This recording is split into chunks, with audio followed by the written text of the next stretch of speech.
All right, guys, we are live on the Red Room Tuesday, as usual, on the Phoenix REIA. This plays on the Phoenix REIA, the Just for Flips YouTube channel, the Viking Brothers YouTube channel, and then on Luke's personal page. Just some updates to get everybody started.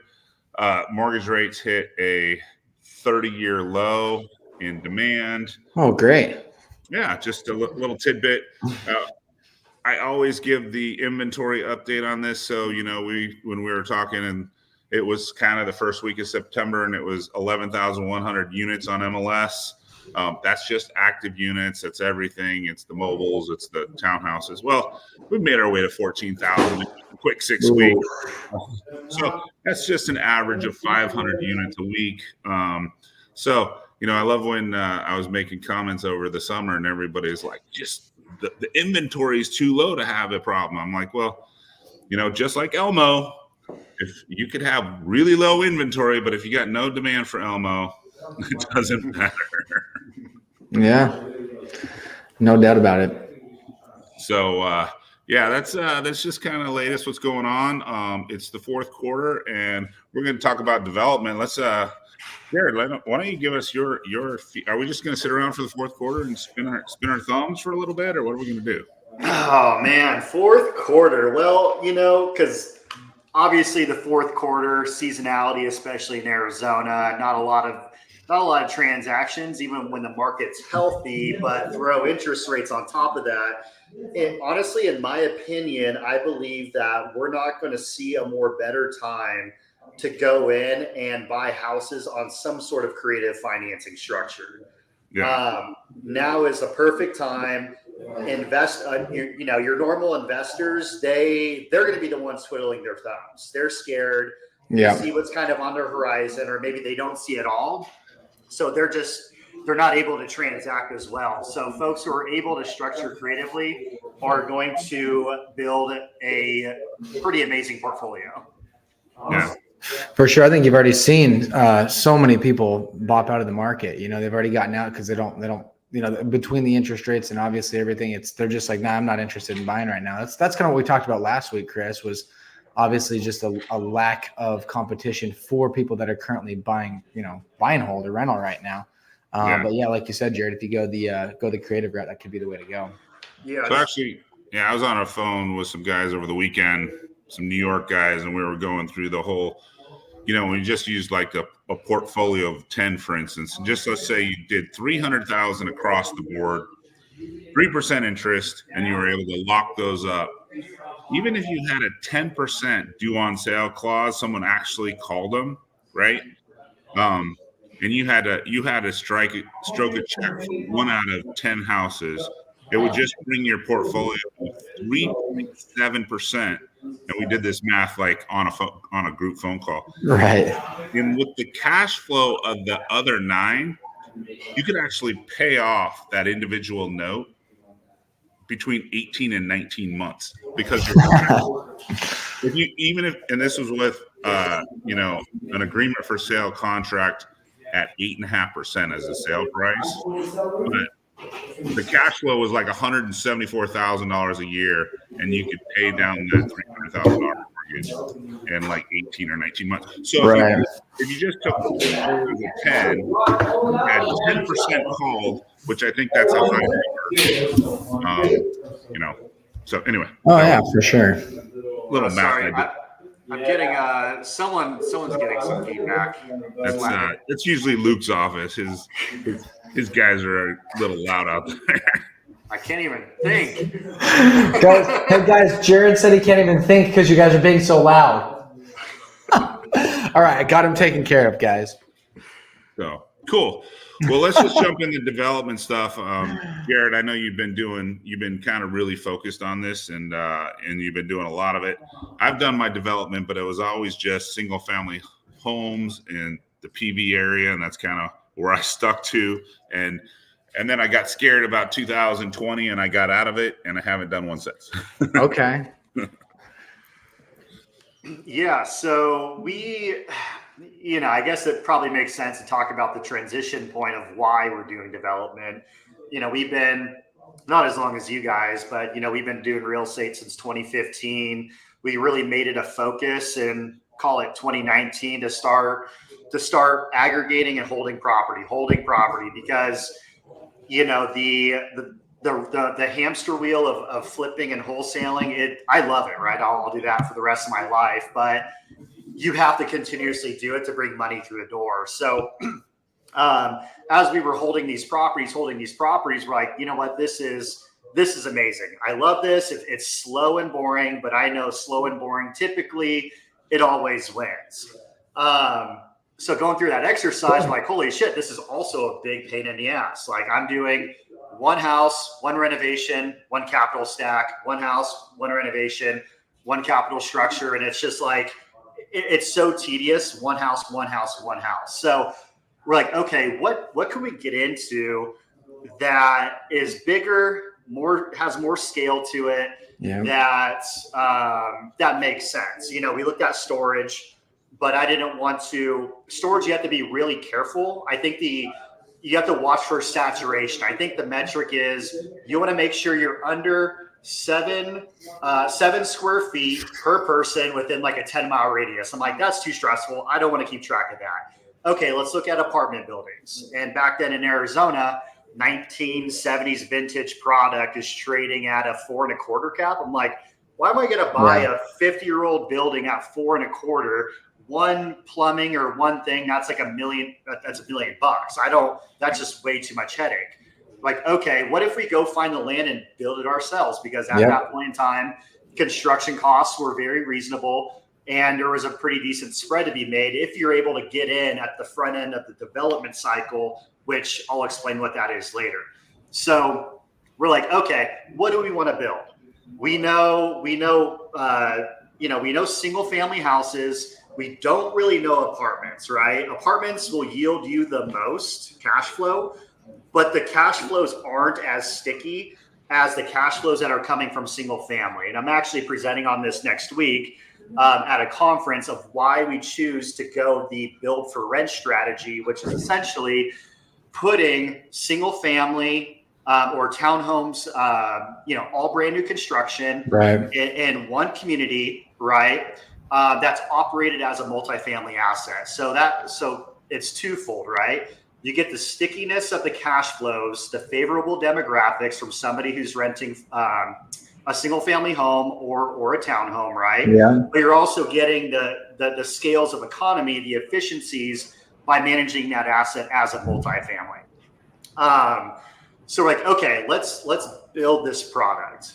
So, we went out, before we even did all this stuff, we partnered up with a really amazing, he's a mentor of mine. He's a developer. He's been building for 20 years, private guy. And without him, honestly, there's no way in hell I'd be doing any of this stuff, because you need somebody who's been in it, who knows how to navigate market cycles, because he's been through a couple market cycles, right? And just know how to pivot, because with developments, literally nothing goes to plan. The only thing that goes to plan is, hey, you want $1 million for that land? Okay, cool, done. Like that's literally the only. Everything else that goes into it, it just boggles my mind how much risk is in development. So many moving pieces. So many moving pieces. And you have your development projects out in Sedona. I think you've done a couple small multifamilies. So it's just, dude, it's crazy. Which is why development, there's massive spreads in development, because it's to compensate you for future risk that you're not going to underwrite today. And for your heart attack. And for the heart attack, right? I actually had this funny idea. I wanted to make a Twitter account that was faces of developers. So I'll take a picture of my beautiful face today and then compare it against what it's going to look like in 20 years. Yeah, that's genius. Jared, why do you look like you aged 40 years in 3 years? Literally exactly it. Get kicked in the balls left and right. So yeah, the partnership, the mentorship, it's been literally invaluable. And it's really given me the confidence to raise money and then get into some of these deals, knowing that my partner, he's been through it and he's seen everything and he can help me whenever there's questions. He does the actual development and construction. Thank God. There's no way like I would be able to handle that at all. So it's a very very great partnership. I think we have. Oh, no, go ahead. How big spots are? I mean, what's your kind of sweet spot that you guys have been looking at and building? Is it 10 units, 50 units, 100 units? Is there, a piece where the scaling works better than obviously the smaller units are more expensive and the bigger units are more scary? Yeah, that's a great question. It's kind of a double-edged sword. So our sweet spot is 50 units plus, and these aren't apartment units. These are either single family, attached, detached, or townhome product. 50 is where we really start to see the efficiencies on a site level.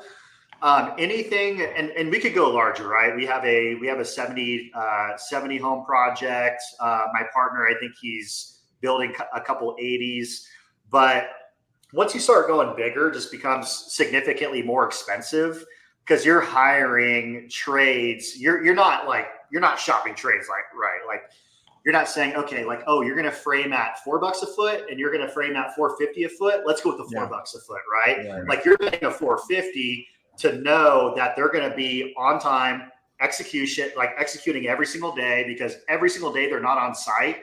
Your debt load is just so outrageous. Like that will bury you into the ground. So it just because you're paying for execution and quality. So you're not sitting in a deal for longer than you have to, where you're sucking $200,000 a month in debt service. So for us to be able to get in, get out, and navigate the site efficiencies, probably about 50 plus. Okay. Jared, quick question for you on this complex that you're doing. Because you did say that they are, it's not apartment style; it's more kind of townhome, single family. Are you having an HOA on it or no? Yes. Okay. So there's a couple different styles. So before you even go and start building something, you gotta put together your site map. Yeah. And at that point, when you're designing it with your engineer, you're making the decision. Do I plat this as a multifamily plat, right? Like I could have, take I have a deal out in Mesa. It's 16 townhomes. I'm not individually platting those units. I'm keeping it as a multifamily plat, which means I'm kind of in a tougher position because now my evaluation's based on an income approach, a cap rate, right? Yep. As opposed to if I were to plat those fee simple, I have two exits. I could sell it, let's say the interest rates go back down to zero. I could sell that thing for $1 bajillion, but I'm not able to get that much by selling it to a consumer, and vice versa, right? Today, extremely prevalent. Multifamily transactions are down 80%. Nothing's transacting unless it's somebody who's in distress. So rates are up. Now we're able, Mesa aside, but the 70 home complex, we platted all of those fee simple. So now we're able to sell those out into the market to individual consumers on a comp approach, what that house is worth based on comps and not based on a cap rate. For sure. So, but your goal is to hold them, but if you wanted to sell them down the road, you could, right? Correct. And to Luke's point, the ones that are fee simple, yes, we do file an HOA. Cool. And then who you guys run that HOA? Yeah, that makes sense because you got that in place. Correct. The moment, sorry, I thought you froze. So the moment you sell, you don't have to record and file the HOA, but you have to have the HOA docs in your hands. But the moment you sell one unit out of that complex, that HOA needs to be recorded and filed. And then does that HOA, is it just the same LLC as the ownership of the entire building? No, it's somebody completely different. That would be an outsourced, somebody who specifically manages HOAs. And then do you guys set that HOA price? I don't know. We're a little bit too early into one of our HOAs. But let's say you own everything and you're renting everything. There we would not hire an HOA. We would essentially manage the asset as a multifamily building until we fractured it and sold it out. Heck yeah, that's cool. No, it's wild when you start seeing how, exactly like you said, how multifamily is down so much because of interest rates. I think we broke the numbers down a little bit for you when we were golfing. We were golfing a couple weeks ago now, but there was the Sedona unit, the Sedona 10-plex. We were fully planning on being $0 out of pocket on that from when we bought it. Full construction on it and everything, and then obviously refining at the end. We had underwrote it to be literally $0 out of pocket. Possibly even walk into some cash, and because of the interest rate hike from, I think when we were looking at it, it was around 4.5, maybe even 4. And now, we're looking at possibly like 8.5 or something like that. It actually went from us being no dollars out of pocket and getting money back to now it looks like we're going to have to come to the closing table when we do refi with about $1 million. Oh yeah. You had cash out refis. Now you have cash in refis. Yep, exactly. So it's insane.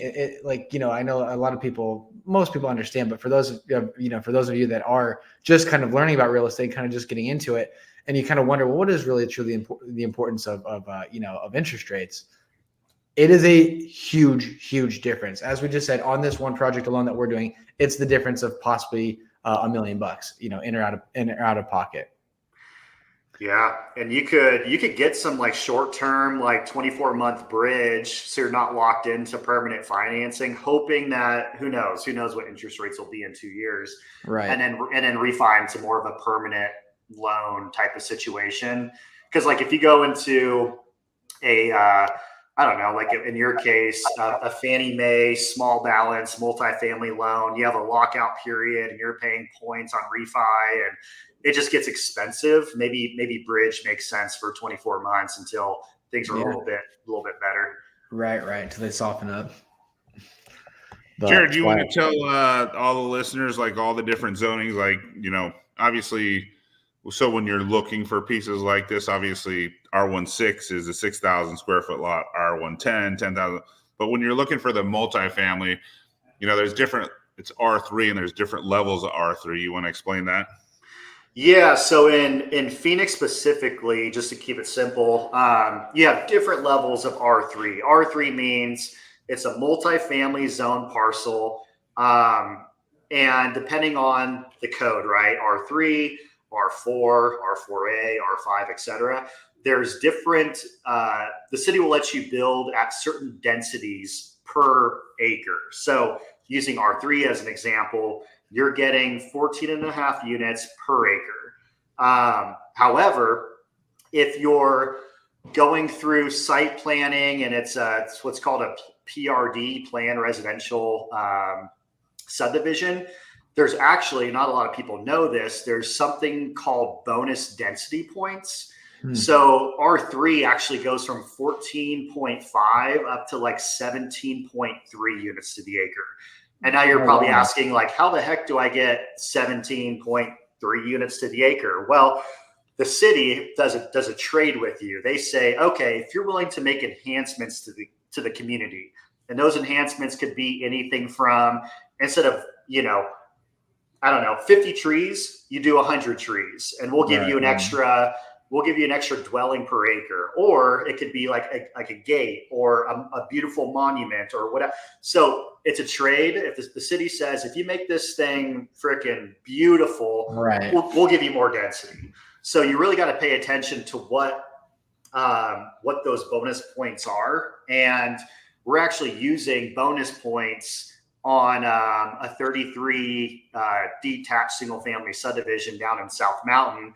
And you could hit bonus points within like the R16, R18 districts as well. It's not as aggressive as the multifamily zone stuff, but they're still there. And then something that's kind of on a city by city basis, correct me if I'm wrong, but is that the city is going to say, okay, depending on how many units you have, we want you to have exactly like what you're saying. Not necessarily just bonus, but they'll say, okay, for you to have 4 units or 8 units or 20 units, whatever it's going to be, we want you to have a swimming pool. We want you to have a playground. We want you to have a splash pad. We want you to have, just different, what's the word for it? Amenities, different amenities based on the amount of doors that are on that property. I think that's a city by city basis, correct? I haven't ran into like having it be like a requirement. Okay. So we ran into it in Chandler when we did the triplex. It was actually really funny because you got this triplex lot that we did on. We took up every square inch of the building of the layout, of the lot that we were able to use. And so they gave us a list of the options that we were able to pick from for amenities, and it was exactly that. It was like a sand volleyball court, and we're like, where the hell do you think we're gonna have room for a sand volleyball court in the middle of this triplex? So we ended up settling on the barbecue pit area. So we just did a barbecue pit because that takes up a lot less room than obviously a sand volleyball court in the middle. Well, you could have just had the whole parking lot with sand. Everybody would just have to drive in the Jeep, right? Absolutely. We could have done a sand volleyball court on top of the house with a nice, That's crazy. I've never ran into that because there's open space requirements, right? Mm-hmm. And I don't know.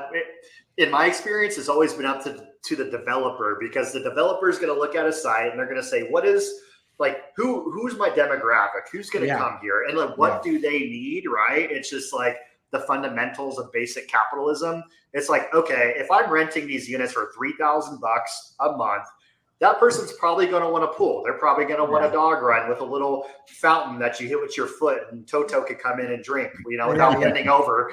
Exactly. So I haven't ran into that one. So you're saying if you're spending $3,000 a month, you're bougie? Yeah, probably. Probably accurate. You don't think you need that same thing for 1 bedroom, 1 baths in Maryville? Well, no, your amenities, and nothing against Maryville. I love Maryville. You're probably putting in an access gate instead of a swimming pool. Probably true. Probably true. So as you're building these for rent, obviously new product does obviously better than used product. New builds still do pretty well. New rentals are obviously going to do pretty well, but we've actually seen quite a bit of inventory, if people aren't paying attention, come on the rental market as well. Actually, I saw a stat, and I'd never known this. I mean, our standard number of people moving to this state every year has kind of been like 70, 80,000, 90,000 number. And obviously I saw some report, and I don't know if this is true. Maybe Jared, I heard like 440,000 came over the 2 years of COVID, but there was what's that guy's name? John Burns' report. He showed that Phoenix was just he thought it was going to be flat this year, because there's people that came here from obviously some states that were probably on lockdown or whatever, he thought that this year would be just a flat year for Arizona, which would be the first time in a long time. Interesting. And if that's simply because we essentially snatched all of that demand over a period of 2 years when it should have been 4. Yeah, exactly. If you got 440, it would have normally taken you 4 or 5 years to get that 440 versus 2, right? So you gotta, I don't know if you saw that thing on the Crawford report. I think someone posted it just like 3 or 4 days ago. So I just thought that was interesting. Interesting. We are seeing it's a night and day difference, the amount of rental inventory that's sitting on the market, especially in the single family space. 2020, 2021, parts of 22, literally, we make our product very nice, because we never want to be in a position where we're sitting in like REO style product and you're the last one to lease up. But there would be situations, literally, we would throw something on Zillow for rent, 50 applications, we'd rent that thing in an hour. We were pushing rents because we were the nicest product in the neighborhood. 200, 300 above market rents. It was insane. It's hurting us now, because now that everything's adjusted a little bit, like we're knocking off rents probably $200 to get back to market, because now people have choices. Yep. But yeah, it's the amount of inventory in Phoenix is astronomical on the rental side. Yeah. So does that worry you at all, or just, I mean, obviously the new product is probably going to rent first. People like new. I mean, it is what it is, right? I don't think so. Because the difference with us, we have pride in ownership. We want nice stuff, and I know Luke's the same way. He renovates it like he's going to move in tomorrow. He doesn't want to put out a bad product, and we're the same way. So because we kind of take that philosophy, we always beat the competition, 100%. and then going into the brand new construction, same deal, right? Because everybody who's doing the build for rent product, it's standard builder grade. Just something that they have designers and they take, surveys to see what hits the best, but we take it a little like one step further. So when you walk in, it's warm, the colors just match, and it feels good. So, well, and that's the thing is, I think exactly like you said, when you have pride of ownership in your properties, you go that extra mile. So like, and we just did an Instagram video. I don't know, I think it was a week or two ago about this, but it's something super small. But I mean, we'll go and do, we'll go do a wallpaper wall on one of the main walls in the living room, and people walk in there and they see that and they're like, "This is amazing!" Like they love it. And it's such a small thing. The wallpaper might cost you $50, and it costs you $400 to install, so it's $450. But I mean, like I looked at all the rental rates in Chandler for a 2-bedroom, 1-bath that we've got. All the rental rates are going about $18,000 to $2,000 for 2-1s if they're nice rentals. We just listed it for $2,300, and the first guy that saw it came and took it. It's a 2-bedroom, 1-bath, 800 square feet. And we just rented it for $2,300 for a year lease. And it's like $2,300, but it's those, exactly what you're saying. It's those small things that no one else is doing, where someone's going to walk in this and they're going to see that it's beautiful. And they're like, I already know I'm not going to have to worry about anything. Like we do stainless steel appliances in our rental properties. No one else does that. I mean, not no one, but not very many people put stainless steel appliances in their rental properties.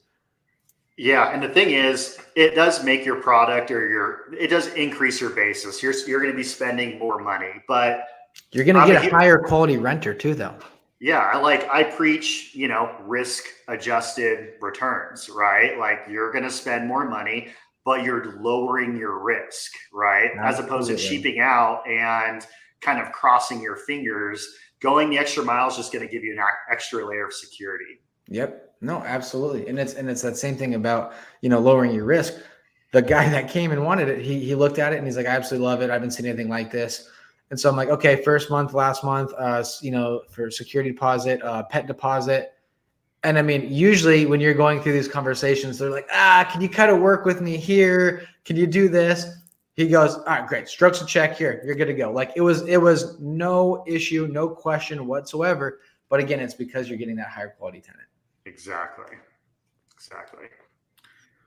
Cool. So what else can you tell us about development that we don't need so we don't have to watch all your reels at one time? So it's important when you're going through development, and I kind of questioned my mentor, my developer partner at the beginning. He likes to plat everything fee simple, and this guy thinks like 5, 6, 7 years ahead. And I'm like, gosh, if we're gonna plat fee simple, we're gonna take a hit on density, right? Because you have like setbacks, lot sizes, all this stuff. Like we could get an extra 30% density if we just keep this thing multifamily. He's like, yeah, you can, and you're gonna have a higher evaluation today, but when cap rates and comps, flip flop upside down, you're going to be very happy you platted fee simple. And I'm like, all right, you've been doing this a lot longer than I have. I'm going to take your word for it. Thank God I did, because that massive project, it's a $33 million project. If I was stuck in that deal on a multifamily plat, I would probably be shitting my pants probably 10 months ago. Because those units would trade for probably $475 on a cap rate basis, but they're going to trade at 700 grand on just retail sales. Wow. So if you're going into a development project, and this is not apartments, that's kind of a different asset class. If you're going in build for rent, plat it fee simple, because you do have those 2 exit strategies. It's super, super important. Don't get distracted by short-term gains. Yeah, it makes sense. For Yeah, sure. you can't. It's easier to go one way or to keep them all. It's not easier to have them platted one way and then switch it over. For sure. Exactly. Those condo conversions in the late 90s. Oh, they're risky. Those are lawsuits waiting to happen. I think they have like a 10-year statute of limitations where people could sue you for defects. Yeah. Oh, wow. Don't want to go there. Yeah, exactly.